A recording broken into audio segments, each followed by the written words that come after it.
beda dong, ada yang berubah kan. Ini nanya orang 20 tahun yang lalu.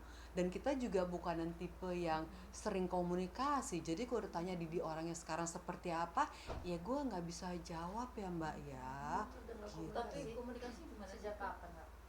20 tahun yang lalu. Surprise. Kan? Even lampu aja setuju tuh sama gue. Ya kan, bayangin. Kakak punten boleh lihat kamera ya? Ternyata wayang ya kayaknya. Iya. Wayang. Terima kasih, lampu setuju tuh. Boleh diulang Kak pertanyaannya? Udah Jawabannya. terakhir kapan Kakak pernah komunikasi lagi dengan Mas Didi? 20 tahun yang lalu terakhir gue kerja bareng sama dia. Udah Nggak pernah lagi, karena ya udah kita udah masing-masing punya kerjaan sendiri-sendiri, udah pada sibuk dengan hidupnya sendiri-sendiri kan. Gitu. Tapi sosok Kak Didi sendiri itu Ada pertanyaan lain nggak sih selain Dede? Kak, tapi kalau misalnya ditanya kriteria pasangan, sekarang masih punya kriteria atau yang klop aja gitu? Kriteria pasangan, agak susah tuh dijawab ya, karena lagi nggak mikir ke situ sih. Karena lagi mikirin untuk sekarang tahun 2024, tahun baru, ini masih baru tanggal, benar-benar masih awal banget. Jadi yang saya mau fokuskan adalah bisnis baru saya ini, dan juga yang pasti saya take it day by day. Untuk masalah jodoh itu sudah ada yang atur, gue nggak mau pusingin, nggak pasang target. Ya kalau misalnya nanti sampai suatu hari ketemu sama orang, ya kita lihat apakah ada pertanyaan memilih atau tidak. Tentu kita semua orang pasti akan memilih. Jadi ya begitu, saya akan jalanin hidup ya day by day aja. Kak, berarti syuting terus sekarang mau udah launching kosmetik juga, ini sebagai tabungan atau invest di hari tua untuk Kak Putri itu seperti apa? Kalau untuk tabungan investasi itu sih udah setiap kali saya ada pekerjaan pasti akan ada tabungan, pasti udah nabung gitu kan. Tapi ini sesuatu kayak holistik, ini sesuatu bisnis yang mudah-mudahan bisa panjang, karena ini kan berhubungan dengan kesehatan ya, kayak bukan hanya kesehatan saya. Kalau misalnya dengan holistik dan dokter Rudini bisa membantu semua teman-teman, kan syukur alhamdulillah gitu kan. Jadi ya invest untuk lebih ke badan saya sih gitu, karena kalau misalnya tabungan kan kita udah nabung dari dulu gitu. Tapi kakak emang prefer buat masa depan juga ya kak, karena kabarnya kakak juga mempersiapkan panti jompo untuk Kalau udah tua bener gitu atau seperti apa sih Kak? Enggak, nah ini nih, media nih memang suka membolak-balikan omongan orang ya, dan gue kan nggak mungkin ngomong nggak pakai nafas dan titik koma ya, jadi semau-mau kalian aja nih ngedit-ngeditnya. Nggak gini, jadi kalau misalnya saya itu memang saya memang sudah memikirkan ke depan ya, kayak tadi untuk kesehatan aja gue berpikir untuk berapa tahun ke depan gitu kan, makanya bisnis saya ini berhubungan dengan kesehatan karena saya memikirkan untuk ke depan. Nah tapi kalau untuk tadi ditanya rencana yang untuk panti jompo, iya betul, itu suatu plan, karena saya tuh biasa untuk membuat pilihan tuh A B C gitu kan. Nah dari pilihan itu ya nanti kita lihat perkembangannya seperti apa, tapi kan daripada kita nggak punya backup plan terus nanti tiba-tiba udah, karena sekarang kan waktu cepat sekali kan, kita nggak tahu juga nasib seperti apa gitu kan. Jadi at least saya sudah punya pegangan rencana, sudah punya tabungan, jadi nanti just in case ada terjadi sesuatu, gue udah punya pilihan nih gitu, nggak langsung panik mencari-cari berpikir, nah itu kan udah terlambat gitu. Jadi saya merencanakan sesuatu sebelum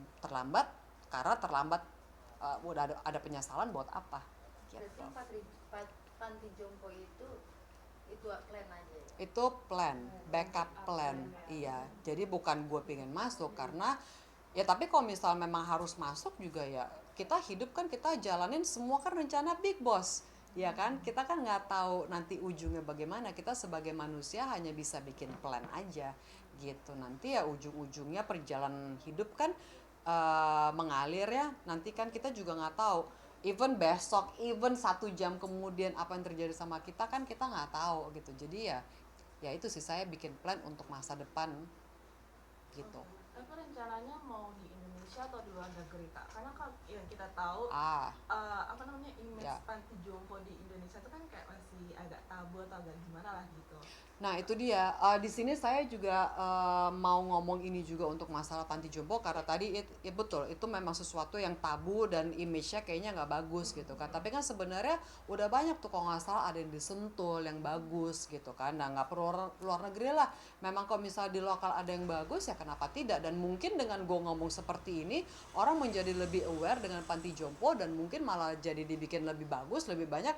Who knows gitu kan, karena kan ini bukan sesuatu yang tabu karena orang sini menganggapnya tabu karena ini tidak pernah diomongin ya kan. Jadi di sini saya juga mau membuat awareness kalau udah deh, this is the reality, jangan ditutup-tutupin gitu kan, nggak usah jadi kita terkungkung dengan dalam kotak yang ditutup, disegel, dilem, di apa ibaratnya pokoknya kayak ditutupin gitu, enggak gitu. Kita harus hidup dalam realita yang memang itu nanti ya masa depan memang ada loh seperti itu gitu kan. Kayak kemarin nih ngobrol sama teman di TV juga ya yang live gitu kan, mereka tidak mau menyebut kata-kata tumor karena buat mereka itu tabu. Mereka kata-kata tumor itu ditutupin gitu kan, mereka bilang apa ya pokoknya kayak mau ditutupin lah kata-kata tumor. Terus saya yang kayak no, let's just call it is what it is tumor gitu kan. Itu bukan sesuatu yang bagaimana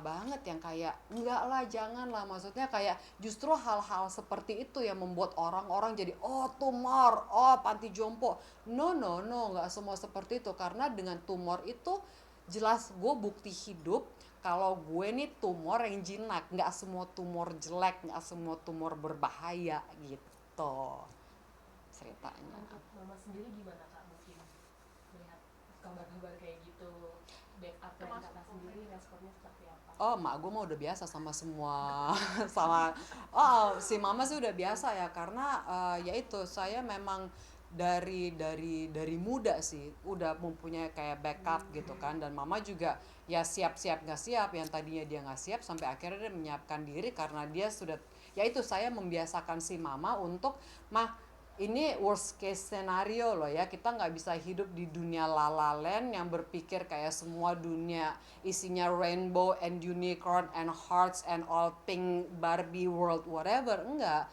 hidup itu ada yang jeleknya dan kita harus memikirkan yang jeleknya dan kita harus at least mempersiapkan. Kita nggak bisa yang oh nanti aja dulu, tunggu nanti kalau udah kejadian. Ya kalau udah kejadian kita tidak punya persiapan kan udah terlambat, menyesal buat apa gitu kan. Jadi saya memang dari dulu tipenya seperti itu gitu. Jadi si mama yang tadinya nggak siap akhirnya ya jadi mau nggak mau terpaksa untuk siap karena anaknya kan ngomongin hal begitu terus gitu. Kak Putri terakhir mungkin kan banyak kayak seperti tadi Kak Ferdi mau jodoh-jodohin. Kalau Kak Putri sendiri tipe yang oke untuk dijodoh-jodohin untuk hal pasangan atau seperti apa Kak? Dijodoh-jodohin asin dipaksa atau cuma dijodohin dikenal? Oh, responnya dijodohin sama nggak jadi masalah gue karena kan setiap orang kan pasti mempunyai keinginan, tapi kan ujung-ujungnya balik tergantung ke diri saya gitu kan. Tapi kalau dijodoh sampai dipaksa nah itu annoying gitu. Tapi kalau misalnya kayak yang bercanda yang kayak lucu-lucuan seru-seruan gitu sih nggak apa-apa sih. Cuman didinya lah, tanya lah, jangan gue lah.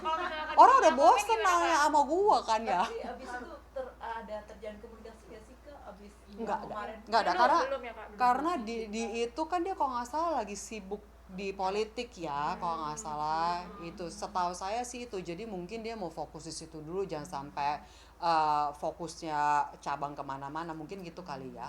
tapi nggak pernah ada reunian gitu Kak. Nah itu dia nggak ada karena kita tuh tadinya ada WhatsApp grup yang untuk Dewi Fortuna, semua pemain udah ada di grup itu. Oh kita udah ngomong reuni itu grup dibikin dari entah zaman berapa. Terus kemarin gara-gara ngebahas soal reuni ini juga gue buka tuh ya WhatsApp grupnya, terakhir kita komunikasi tuh Natal tahun 2021 apa kok iya even 2023 enggak 2020 berapa lah gitu, udah lama. Berarti Gitu. komunikasi sama teman-teman Iya. dulu sinetron dulu tuh di Iya. WhatsApp.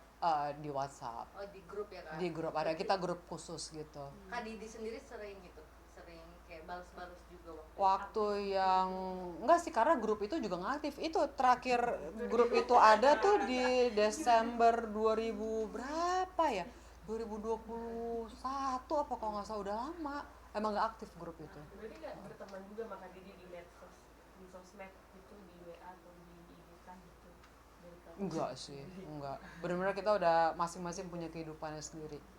Udah ya, nggak cukup sama Didi ngomong Didi setelah lah Bu. Ya udah gue bingung mesti ngomong apa lagi.